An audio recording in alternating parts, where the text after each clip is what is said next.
Kulakason level okay pa kay ari sa aton nga linya. Online sa firing line. Ikuan naton kunano gid ini kay kun lang tawon ta diri sa schedule ng ginbutang sa Department of Education. Natala na ini nga patigayunon on December 6, no? Ti ara na siya ang December 6 sa Lunes na. We have Sir Ian Arnold Danay sa aton sining linya joining us over the phone. Sir, kamusta ka na? May gabi. Mayong gabi, sir. Mayong man, sir. Halin kita subong sa hinubaan kay may aras kita siyang ginubra nga mga comics para sa mga kabataan ng Negros. Wow, kapoy ka pero ginkuan ka ginamon sining gabi. Awaton na mo na ng tiyempo mo kay first time ko ni naka-interview actually si imo kay si Action Bray permi sa gabi kamo kakita ay gid ang inyo schedule. Sir, ano naman, may instruction na gid on December 6 nga plano nga face-to-face instruction or limited face-to-face instruction nga ginpapanaog ining schedule sa DepEd National? Sa diri sa Negros, sir, white Pakistan, no? Kay tungod ang ato na ang bago nga listahan nga nakita ninyo, amo pa na ginapang consider subong for assessment ng mga schools diri sa province of Negros Occidental. So, kumbaga, ara pa kita sa phase or sa stage na ginalantaw naton kung how prepared are these schools.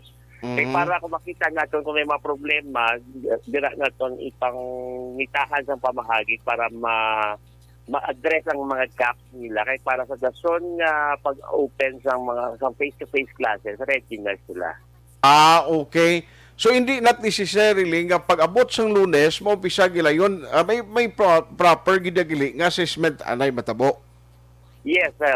Actually, ang aton na division, duha man lang aton sa aton division ang na-include ang Valladolid National High School kag ang aton Tilang Elementary School sa Isabela. Ano ni sila mga, kumbaga, pilots ng division naton. Okay. Pero sa nagligad na adlaw, nagkadto na to ang iba nato ng mga boss, no? Para mag-check kung ano mga preparation na ginaobra. As of the moment, harapan sila sa preparation stage, nag-meet pa sila sa mga different stakeholders nila. Like for example, ang ilang LGU, ang mga parents, kadamo pa sa mga dapat ipang cluster kay bago ining makonsiderar na qualified na sila for face-to-face. I see. So, good. At least naklaruhan kita. Kay kadamo gid ang nagkapamangkot kay nakabalo ka naman sa social media, sir, because of the advent of technology. Nga makita ko piya gani i-share dayon ti kasamon diri nagapanamangkot sila kun hindi kami kasabat bala na may kay ari si sir nais nga nagabulig sa aton tonight to nga ma-explicar sila. Don't you worry gali mga parents, by process pagali not necessarily nga sa Lunes maumpisa na. Amo na sa sir, correct ko? Yes, sir.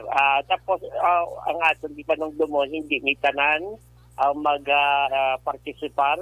Namin ko hindi tanan ng mga estudyante mag-participar sa face-to-face. Like, for example, sa high school, sa Valladolid National High School, grade 11 ka grade 12 lang na ang gina-consider. Kag adto mga kabataan naging pasugtan gid sa mga ginikanan kay mapagwa na sila sa mga consent form na pagapirmahan sa mga ginikanan kung luya gid nila mga kabataan nila mag face to face na.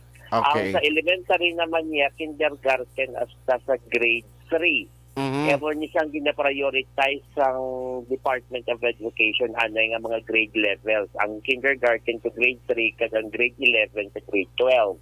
Okay. Ang rason sinadya kay tungod na ang kindergarten to grade 3 medyo tuludloan sila sa mga pagbasa. Correct. So silang mabudlay ang modular kung pagbasa ang ginestoryahan kay mayo lang kung may nagatudlo sa panimalay sa ila para magbasa. So kinanglan na unahon sila sa face-to-face kay para may ara teacher nga magagiya gid sa ila kay magtudlo sa pagbasa. Ang sa grade 11 naman kag mga grade 12 ang unahon naman na mga textbook nga mga technical vocational nga mga strands. Kay tungod ni sila naman niya ang may kilanglanon sang hands-on. Like for example, ang mga culinary nato na bala kag mga welding hindi man nila maubra sa panimalay nila ang actual nga ulubrahon sa ilang kurso. So dapat ara sila sa eskwelahan kaya ito mga gamit kag ang mga materials sa kilanglanon nila sa pag-ubra sa mga project nila. Aha, correct. So anyway, maki-update lang kami guro sa imo in some other time para nga at least mabalanda na gid ang assessment sini because nga lain man nga daan nga division dito ya sir sa North Negros no, di ba? May ara kay doging pangayuan gid sa aton nga regional office nga kada division at least may isa or duha ka eskwelahan nga magka-intra sa next batch ng face-to-face nga mga eskwelahan na ma-offer nga mga eskwelahan. Aha. So anyway, kung kandaan, okay naman Halos guro ang DepEd Negros Occidental ya sir sa division nyo nakapabakuna naman subong sir Anais. Sa Subong sir, ako may ginauyatan na datos no parte sa percentage ng mga estudyante naton kag mga maestra sa pagpapakuna. Pero madamo-damo na kay as of the last time nga nakita naton nagginhat nga sa pag-interview sa ako ni Action Brian. Lawig-lawig naman to do mga ara nakita sa almost 70% sa mga maestra naton na na inang bakunado. Sa mga estudyante, wala pa ako sang nakita nga data, pero damo-damo na, especially kay kagapon or sa sige nga semana, gali, may ara kita sang bakuna, kila mass vaccination na ginaubra.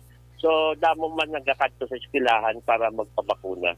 Okay. Sige. So, matawag lang kami ugaling si imo, sir, for some update. Salamat gida sa imo pagsabat sa amon sining pagtawag ganun na gabi. Halong gid permi, sir, paway kay medyo kapoy gid travel from Hinubaan. Keep safe, no? God bless sa imo, sir, nice.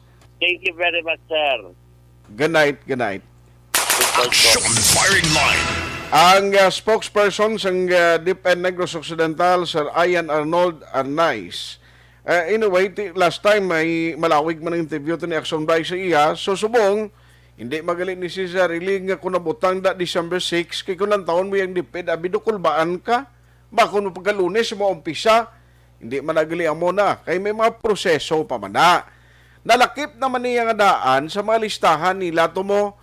Ngayon na require sila sinuto ang mga areas nga pwede maka face-to-face instruction lain giman tuod kapin pagkabataan nga tuludluan mo bla magbasa. Ti okay lang na sa mga parents, no? Sorry gid pero ang realidad damo ya ginikanan nga hat-on man magbasa mo. Nabudlayan gani sila magbasa ti paano ka pa karon magtudlo sa modular nga instruction sa imo bata biman? Action firing line.